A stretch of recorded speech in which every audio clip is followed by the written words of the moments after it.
है chapter number 13 nuclei. तो nuclei जो वर्ड है वो न्यूक्लियस पर से आया है। न्यूक्लियस मतलब कि एक एक न्यूक्लियस की बात हो रही है और न्यूक्लियाई मतलब कि एक से ज्यादा न्यूक्लियस है। तो जब कभी भी positive charge, right, nearly the entire mass of atom is concentrated in a very small space called nucleus of an atom। तो न्यूक्लियस के अंदर एक तो पॉजिटिव चार्जेस होंगे और न्यूट्रॉन्स होंगे। तो प्रोटॉन्स और न्यूट्रॉन्स जब कभी भी एटम के अंदर कॉन्सेंट्रेटेड वे में होंगे तो उस पोर्शन को हम लोग न्यूक्लियस बोलेंगे। So nucleus consist of simple protons and neutrons particle. Protons are positively charge and neutrons are chargeless. Now first term which is related to nucleus, that is atomic number। Atomic number क्या है? Atomic number से हमें पता चलेगा कि उसके अंदर कितने प्रोटॉन्स है और कितने इलेक्ट्रॉन्स है। सो उसकी डेफिनेशन में लिख सकते हैं कि the number of protons in the nucleus of an atom of element is called atomic number Z of the element. Then mass number. अब ये जो मास नंबर है उसको हम लोग पहले तो कैपिटल A से रिप्रेजेंट करेंगे and that is sum of protons and neutrons present inside the nucleus, दोनों का ही कॉम्बिनेशन। तो टोटल यहाँ पर फाइंड करना है तो उससे हमें मास नंबर मिलेगा। Then nuclear size. So the radius of the nucleus are proportional to E⁻⁴। अब प्रोपोर्शनलिटी साइन को अगर हटाए तो वहां पर इज इक्वल टू साइन आएगा, साथ में एक कांस्टेंट लेके आएगा and that constant is R0। और R0 को हम लोग बोलेंगे इंपिरिकल कांस्टेंट। कांस्टेंट की वैल्यू फिक्स होगी and that is 1.1 into 10⁻⁻15 metre. तो ये एक न्यूक्लियस के रेडियस की फॉर्मूला है। देन न्यूक्लियर डेंसिटी, क्योंकि हर एक मटेरियल की एक अपनी डेंसिटी होगी। So the nuclear density is independent of mass number and therefore same for all nuclei.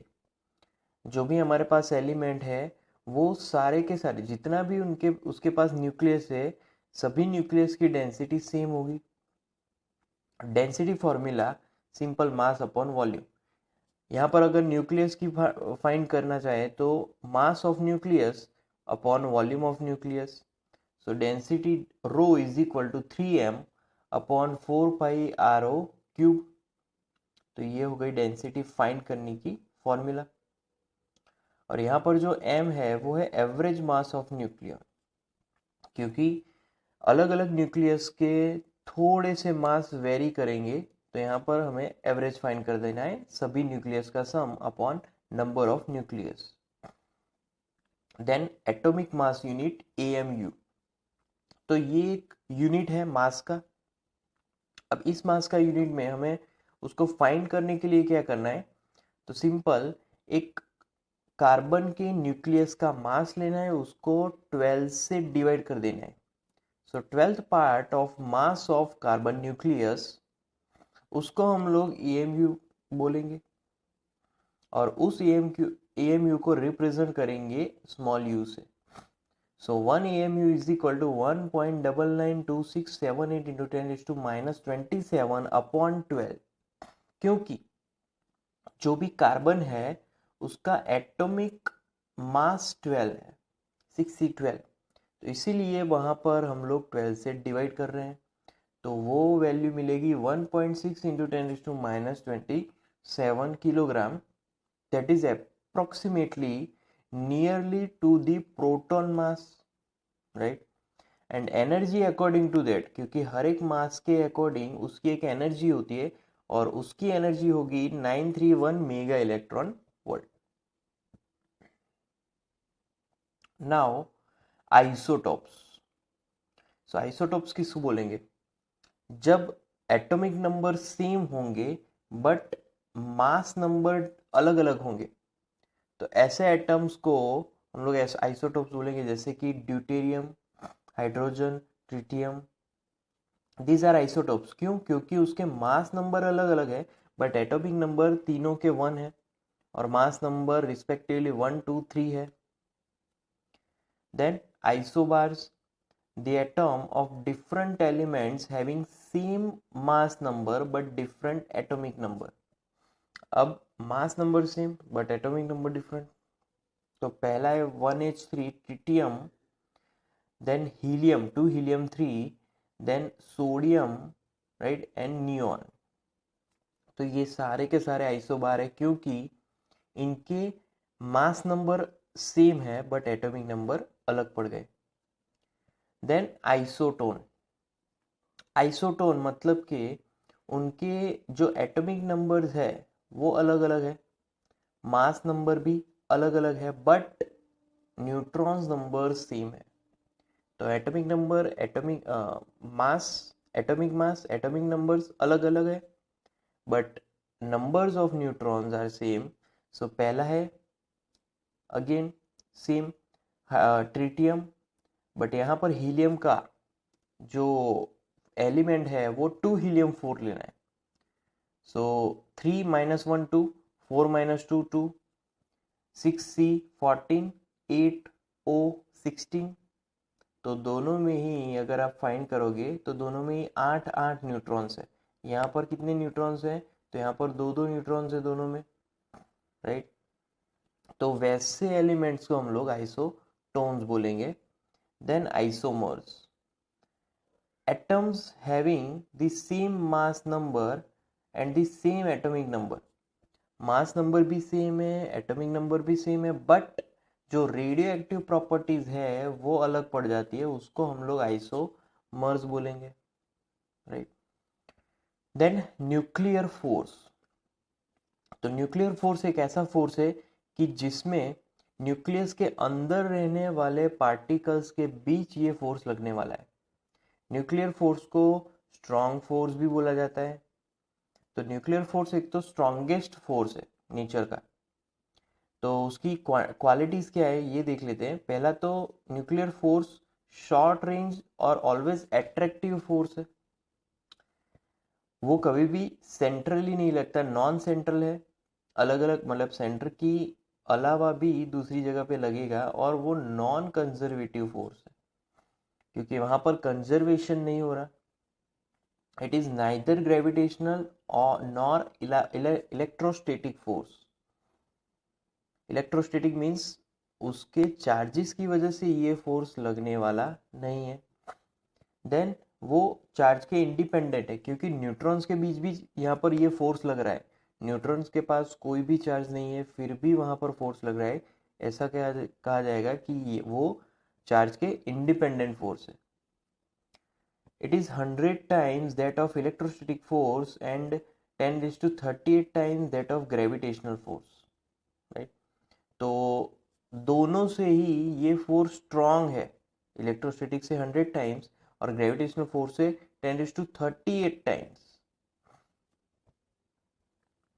So nuclear force acts between, according to Yukawa, ये जो फोर्स लग रहा है वो एक तो न्यूक्लियन के बीच में क्यों लगता है, क्योंकि वहां पर मेसॉन पार्टिकल्स का एक्सचेंज होता है। तो न्यूक्लियॉन्स के बीच भी ये फोर्स लग रहा है क्योंकि मेसॉन पार्टिकल का एक्सचेंज होगा। Now mass defect, so mass defect कैसे फाइंड करेंगे? तो the difference between sum of masses of all nucleons, मतलब सारे न्यूक्लियस का सम, मास ऑफ न्यूक्लियस, बड़ा जो न्यूक्लियस है ना वो यहाँ पर सब्ट्रैक्ट करना है। मान लो कि हमारे पास कार्बन है, तो कार्बन के अंदर सारे पार्टिकल्स का सम करके जो मास फाइंड करूँ वो और पूरे न्यूक्लियस का सेम आना चाहिए। बट यहाँ पर वही डिफेक्ट मिल रहा है, सारे पार्टिकल्स का मास माइनस पूरे न्यूक्लियस का मास, राइट। तो मास डिफेक्ट की फॉर्मूला क्या हो जाएगी? m - m। m तो है ZMP, जितने भी प्रोटॉन्स है उसके नंबर इनटू एक प्रोटॉन का मास, जितने भी न्यूट्रॉन्स है उसके नंबर इनटू एक न्यूट्रॉन का मास, माइनस ये जो है वो mn नहीं है, वो हमारा बड़ा वाला m है, मतलब स्मॉल m, जो कि पूरे न्यूक्लियस का मास है। तो वैसे तो ये सम और ये दोनों ही सेम होने चाहिए, बट फिर भी यहाँ पर थोड़ा बहुत एरर मिल रही है, उसको हम लोग मास डिफेक्ट बोल रहे हैं। Then nuclear binding energy. तो बाइंडिंग एनर्जी मतलब कि एक ऐसी मिनिमम एनर्जी कि जो न्यूक्लियॉन्स को सेपरेट कर सके, राइट। तो न्यूक्लियॉन्स को सेपरेट कर सके इनफाइनाइट डिस्टेंस से, तो ऐसी एनर्जी को न्यूक्लियर बाइंडिंग एनर्जी बोलेंगे। मान लो कि एक पूरा न्यूक्लियस है। अब न्यूक्लियस के अंदर तो सब कुछ प्रोटॉन्स और न्यूट्रॉन्स होंगे, सारे पार्टिकल्स स्ट्रॉन्ग फोर्स से एक दूसरे से बाइंड होंगे। तो उसको डिफॉर्म करने के लिए जो एनर्जी की रिक्वायरमेंट है उसको हम लोग बोलेंगे nuclear binding energy. So nuclear binding energy per nucleon, तो simple binding energy per nucleon number. Binding energy की फॉर्मूला हमने आगे देखी, ये minus mn into C square. तो ये फॉर्मूला कैसी है, E is equal to M C square जैसी।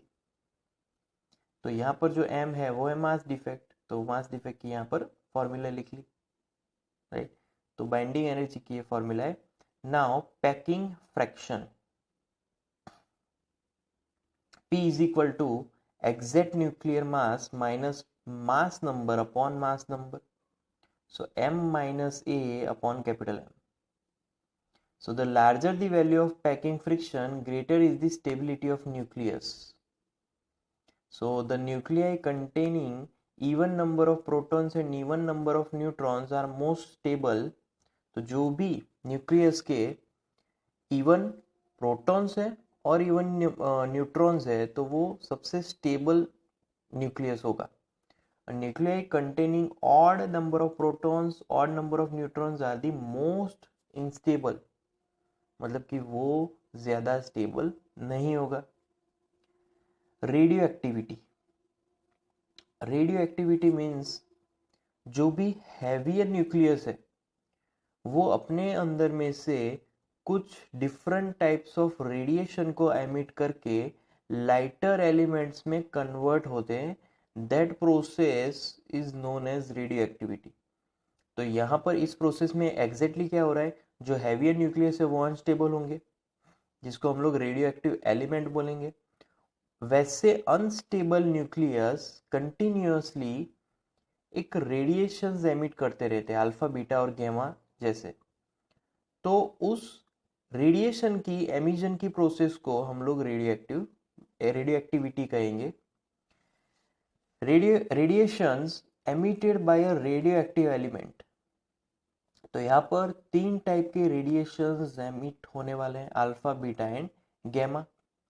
अब अल्फा की बात की जाए, अल्फा कैसा है, तो alpha ray consist of alpha particles which are doubly ionized helium ion.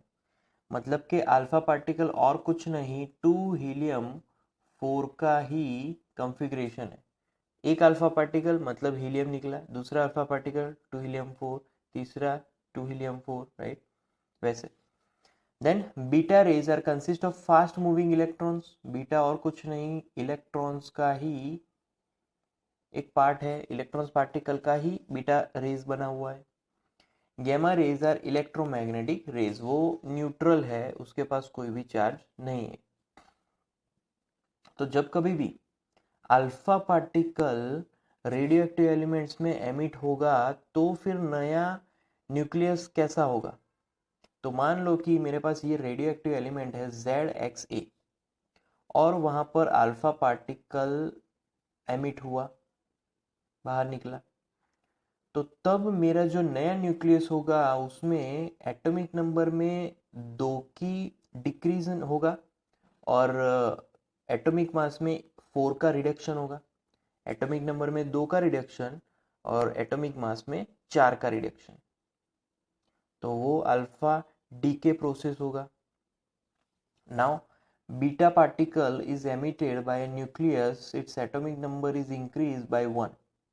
So atomic number एक बढ़ जाएगा, कैसे, तो यहाँ पर अगेन रेडियो एक्टिव एलिमेंट है जेड एक्स से, बीटा पार्टिकल बाहर निकलेगा तो बीटा पार्टिकल मतलब कि -1 E0, इसका मतलब ये हुआ कि यहाँ पर एक बढ़ने वाला है, जैसे कि बीटा पार्टिकल मतलब -1 E0 है, तो हमारा जो नया न्यूक्लियस होगा उसमें एक एटॉमिक नंबर बढ़ जाएगा, सो Z+1 Y होगा, राइट।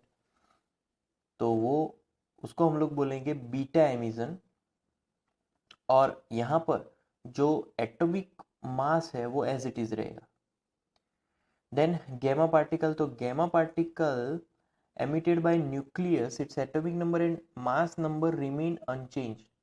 गैमा पार्टिकल में कुछ भी चेंज नहीं होने वाला, क्योंकि बेसिकली गैमा पार्टिकल वो जब एलिमेंट चेंज नहीं करेगा, तो वो जब एलिमेंट स्टेबल होगा तो, और सॉरी, वो जब एलिमेंट अनस्टेबल होगा तो वो एलिमेंट स्टेबिलिटी लाने के लिए गैमा पार्टिकल्स को एमिट करता है।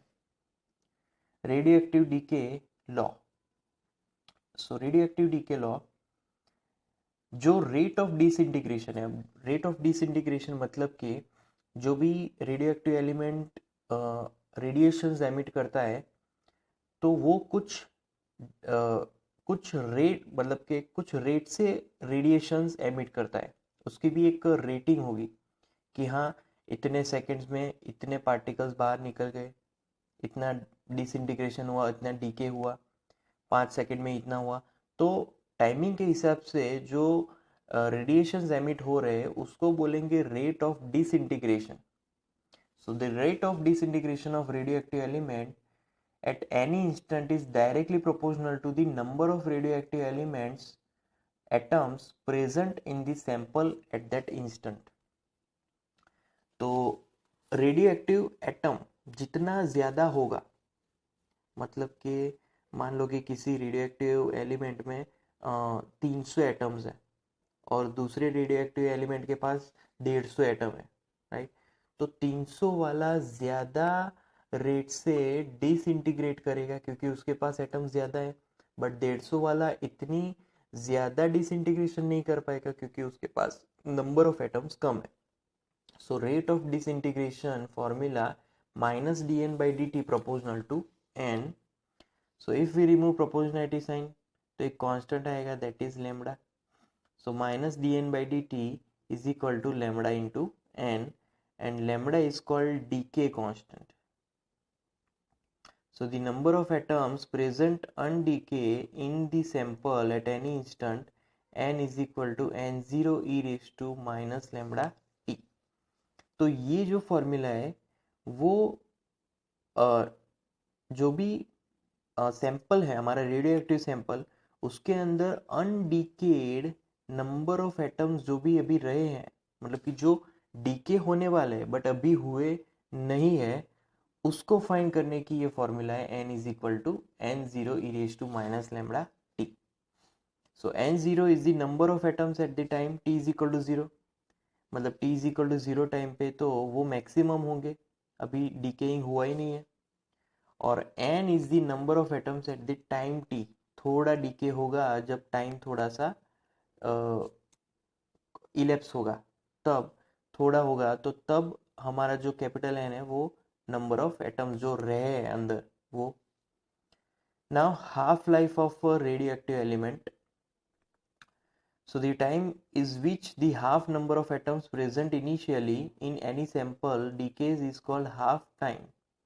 तो मान लो कि किसी एलिमेंट के पास 300 एटम्स है, 300 में से 150 उसके पास बाकी रह जाए, तो उस टाइम तक जो भी टाइम रहा 300 से 150 बनने तक का, उस टाइम को हम लोग हाफ टाइम बोलेंगे। तो relation between half life and disintegration constant is given by, तो यहाँ पर वो फॉर्मूला है 0.693 upon lambda. So that is the formula of tau 1/2, इसको बोलेंगे half life. Now average life और mean life, so average life or mean life of radioactive element is the ratio of total time of all the atoms and total number of atoms present initially in the sample. Total lifetime of all atoms upon total number of atoms present initially in the sample. Now average life और decay constant दोनों के बीच का distance, जो दोनों के बीच का जो relation है वो है tau is equal to 1 upon lambda, because lambda is decay constant and tau is average life. So relation between half life and average life, that is tau is equal to 1.44 into tau 1 by 2. Here it is 1 by 2, right? So tau is equal to 1.44 tau 1 by 2. So that is the relation here. Then number of atoms left undecay after n half life is given by, तो n is equal to n0 1 by 2 raised to n is equal to 1 by 2 raised to, we can also write t upon t. T upon, actually it is tau 1 by 2 half life, but here it is written capital T. Capital T is the representation of half life. Similar representation is tau 1 by 2. So that is n is equal to t by t, and t is total time and capital T is half life. Activity of radioactive element, तो activity of radioactive element is equal to its rate of disintegration. तो R is equal to minus dN by dt, that is called activity or rate of disintegration. So R is equal to R0 e raised to minus lambda t. ऐसी equation आ चुकी है number of nuclei के form में, और activity का जो ऐसा unit है दैट इज बैक्वेरल. दूसरे भी यूनिट है क्यूरी और Rutherford, right? So 1 curie is equal to 3.7 into 10⁻10 decay per second, और रदरफोर्ड का है 10⁶ DK per second. Now nuclear fission, तो जब कभी भी एक हैवी न्यूक्लियस दो और उससे ज्यादा लाइटर न्यूक्लियाई में कन्वर्ट हो जाए, तो स्प्लिट हो जाए, तो वैसी प्रोसेस को न्यूक्लियर फिशन बोलेंगे. सो जब कभी भी न्यूट्रॉन्स को एकदम स्लोली न्यूट्रॉन्स अगर जा रहे हैं तो उस न्यूट्रॉन को यूरेनियम न्यूक्लियस पे स्ट्राइक करवाए तो यूरेनियम स्प्लिट हो जाएगा दो लाइटर न्यूक्लियस में, एक तो बेरियम है और दूसरा है क्रिप्टॉन, और उसके साथ 3 न्यूट्रॉन्स और बाहर आएंगे और बहुत ज़्यादा एनर्जी रिलीज होने वाली है. तो यहाँ पर उसको प्रोसेस को भी यहाँ पर लिखा है, यूरेनियम न्यूट्रॉन से स्ट्राइक करवाया, राइट? बेरियम और क्रिप्टॉन मिल रहे हैं, दोनों ही लगभग हाफ हाफ है, लगभग हाफ हाफ बोल सकते हैं, और यहाँ पर प्लस साइन आएगी, 3 न्यूट्रॉन्स बाहर आ रहे हैं और थोड़ी सी एनर्जी रिलीज हो रही है. Then nuclear chain reaction, if the particle starting, मतलब कि कोई एक पार्टिकल है तो वहां पर न्यूक्लियर फिशन रिएक्शन स्टार्ट हो रही है, फिर वो न्यूक्लियर फिशन रिएक्शन आगे बढ़ती रहती है, क्योंकि मान लो कि एक यूरेनियम है तो उसका फिशन हुआ, फिर आगे एक न्यूक्लियस मिला, उसका फिशन हुआ, आगे दूसरा न्यूक्लियस मिला, उसका फिशन हुआ, आगे और न्यूक्लियस मिला. तो ये फिशन प्रोसेस कंटिन्यूस चलती रहती है जैसे कि चेन की तरह. तो इस प्रोसेस को हम लोग बोलेंगे चेन ऑफ फिशन, और that is called nuclear chain reaction. तो न्यूक्लियर चेन रिएक्शन दो टाइप्स के हैं, फर्स्ट है कंट्रोल्ड चेन रिएक्शन और सेकेंड है अनकंट्रोल्ड चेन रिएक्शन. सो नाम से ही पता चल जाता है कि कंट्रोल्ड में वहाँ पर चेन रिएक्शन कंट्रोल्ड रहने वाली है, और अनकंट्रोल्ड में वो बिल्कुल ही कंट्रोल नहीं रहेगी, वहाँ पर एक्सप्लोजन हो सकता है.